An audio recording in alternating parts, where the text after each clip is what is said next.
Hello, welcome to Quackalope. Thank you for joining us. Today I'm going to be telling you about the brand new, not one, two, but 3 expansions for Moonrakers from Ivy Studios.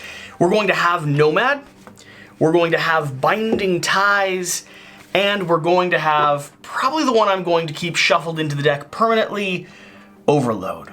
This is a absolutely fantastic deck building negotiation game with a few fair criticisms and caveats. And I'm going to talk about how each one of these expansions actually address some of the criticisms that myself and the community had of the base game. You see, this was the first game that Ivy Studios put out. Since then, they've done Veiled Fate and they've done Mythic Mischief, which I should have some coverage of that very soon. You might have already seen it, but that is arriving to backers before the launch of Moonrakers, which for me is insanely exciting because you get a chance to check out what I think is one of the best abstract games I've played before you get a chance to support and back like I said, deck building negotiation game, which is highly compelling. Let's talk about Moonrakers. Let's talk about the core premise of this game. If you're not familiar with it, then dive into each one of these expansions and dig into what they're doing and how they're changing up the nature of the game. Like I've said 3 times now, deck building negotiation. You're going to be taking a ship and sailing across, well, I was going to say the 7 seas, but that's not exactly what we're doing, right? We're scattering throughout the galactic planes, seeking out different lands, planets, going through asteroid fields, dealing with pirates, and hunting or delivering various different types of contracts. The object of the game is to hit 10 victory points at the top of this track here, and in order to do that, you'll need to complete missions along the way. All of these missions will have different types of objectives that you need to use to complete them, different cards you have to play. Like in this one's case, you have to play 8 damage, 4 thrusters, and 3 shields. You'll also be rolling a certain amount of hazard dice that'll deal damage back to you, dinging your victory points. Now, how do you accomplish that? Because it's a lot of cards in order to play onto the table. Well, the way you do is you talk with your friends. You say, hey, the reward for this is 8 coins and 2 points. I'll split it right down the center with you. 4 coins, 1 point each. And they skeptically look over at you, tell you that you're a swindling thief, and they want more than you've agreed to in the bar. Actually, that's not usually the case. Usually a fairly fair trade is what you typically do, but if you're adding more to the value of the mission, or you need that extra coin in order to buy an item that you need to upgrade your ship, or hire another crew member to upgrade your deck, you might negotiate in different realms or different degrees. Then each of you will play through your hierarchy of cards. The deck building unit is you're going to be driving. I heard the dog, and the dog completely flustered me. Asher, what are you doing? Come here. Ash, come here. Come here. Come here. Come here. Come here. Come here. Come here. Come here. Oh, sorry for that interruption. This dog completely flustered me, so now she's going to be a part of this video. What you'll be doing is you're going to be drawing 5 cards from your deck. Those cards will have a series of different icons on them. Things like reactors that'll give you more actions, things like thrusters that allow you to draw more cards, shields that'll block the dice that you're rolling, the hazard dice, and damage that are just objectives that you need to complete in order to complete the various missions. You'll work together with whoever you've decided to take on this mission, and if you accomplish it, well, you'll get the benefit. You'll get whatever the coins are, whatever the victory points are, whatever the card draw is, and you'll be able to use those to then upgrade your ship. Hiring brand new crew members, which go straight into your deck, giving you more and more powerful abilities, and, of course, equipping new parts to your ship. Right over here. Those will give you some in-game abilities, but also give you more base cards to add into your deck. Here's the thing. If you don't complete it, you're still going to take the damage from the hazard dice, so don't be too ambitious. Don't take too big of a risk. Negotiate your way up to the 7 or 8 victory point mark, and then go it on your own, dive into the black hole, and hopefully secure the victory. That's the core of Moonrakers. That's really what you're doing, this above-the-board negotiation. What is of more value to me? How much can I contribute to every one of these missions? And how many missions can I be on? Now, a few of the criticisms that I think were completely fair of the base game Moonrakers is that negotiation can turn into a punch the leader type of thing, where everyone decides to work together except for the one person that's in the front. That can elongate the game, making it hard for someone to secure victory, because doing a mission on your own is no small task. Rolling a significant amount of hazard dice could be the difference between securing a point or 2 or losing a few in the process. I've been all the way up to 8 victory points before, went on a mission by myself, just got to the very end of it, and ended up losing 3 points because I was a little bit over greedy, a little bit too ambitious. I tried to go to the victory slightly before I should have. But in the base game, at times you'll find that groups have played for maybe an extra 20, 30 minutes without having too much interaction on the table anymore as everyone tries to secure that final victory point, and that isn't always the best experience. Along with that, for myself, I've always wanted a little bit more thematic integration, and I have ran out of cards in this game, which for a deck building game isn't fun at all. You never want to run out of crew to hire or items to add to your ship, and yeah, you do reshuffle the deck and cycle the marketplace for things that people have either discarded or not utilized, but I want to feel this sense of adventure that I've never really made it to the bottom of one of those decks. That's where these expansions come in. Let's talk about what Ivy is adding, and let's start here with Overload. Overload is going to be your base game, add cards to every function and feature here on the table.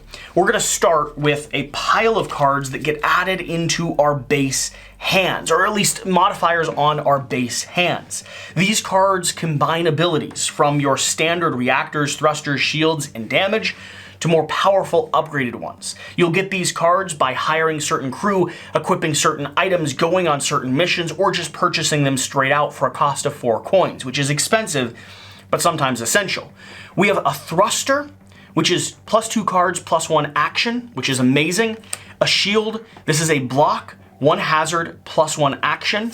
You can see the blue icon there in the center to indicate that they're not stopping your progression, which is key, because sometimes you'd play down a thruster and it'd be the last action that you had, which means your turn's over. Good for the multiple cards you just added to your hand. We have a reactor +3 actions, which is insane. A reactor, which is 2 actions +1 card. A shield, which is block 2 hazards instead of 1. A thruster, which is +3 cards. A damage, which is +2 damage, and +1 action. These are insanely powerful cards that really change up kind of the core hand that you're playing with, and they can unlock some really fun strategies. But that's not all that Overload is going to be adding. Instead, we have a pile of additional equipment that you can secure onto your ship. The last time I played with everything mixed in, because this isn't the only thing that adds in equipment and crew, it's just the biggest bundle of them, we didn't even tap 1/3 of the deck when we were going through it, and we were playing a 4-player game. Just this influx of brand new abilities, brand new card icons, and each one of these will be able to equip or recruit some of those cards that I was just showing you. And along with that, we're going to have a slew of new missions that'll have their own wild objectives on them, meaning that you could play any card type to match them as long as you play a certain amount. Like, for instance, this insane play 14 cards one. And we're going to have a whole handful of brand new crew, which are just insanely fun tableau building or deck building cards. This will more than double your deck if you include all 3 expansions. I think it raises it by another 30 cards or so in each deck if you only get the Overload mixed in. And in my opinion, Overload is probably the expansion that I just shovel into the base game and never worry about again. It just scales everything up to 10 for a game that was already kind of playing at 9. The next thing we're going to talk about is Binding Ties. Remember how I was telling you that there was a fair criticism around this game that you'd get to 7 or 8 victory points and you wouldn't be able to make it to that final push? Binding Ties is the solution for that. It's designed around encouraging negotiation, and it's the expansion that I've been hinting at and talking about for the past 6 months or so. You see these boards up here are going to be brand new from this expansion, and they have relationship modifiers. Every time you go on a mission, whether the mission leader or working with other people, you will increase your reputation. That allows you to trade in reputation points for a lot of new advantage. Draw a card to try to complete the mission that you're on. Go ahead and get rid of a hazard dice, or if you make it up to there to the end and you spend all of one faction's reputation, secure yourself another victory point. It opens up the door for a combination of mission objectives, your secret objectives, combined with card hunting, combined with your reputation track, where you could drive 2 or 3 victory points at the very end of the game, closing the gap and securing the victory, instead of having that period of time where no one really wants to work together anymore. I found that these reputation tracks highly encourage people to work together and made it more painful to not be a part of a mission, because everyone else is getting a benefit. Everyone else is going up in favor and reputation, and I'm sitting here struggling on my own. Now, this expansion will also add in new cards, specifically mission objective cards that'll give you reputation in specific colors or wild colors, depending on who's included and what color you're playing. That's key as well, because it means you can take some tactical choices about the equipment you have or the missions you go to complete and push up objectives or relationships with people who've decided that you're a little bit too high on the favor track already and they decided to stop going on missions with you.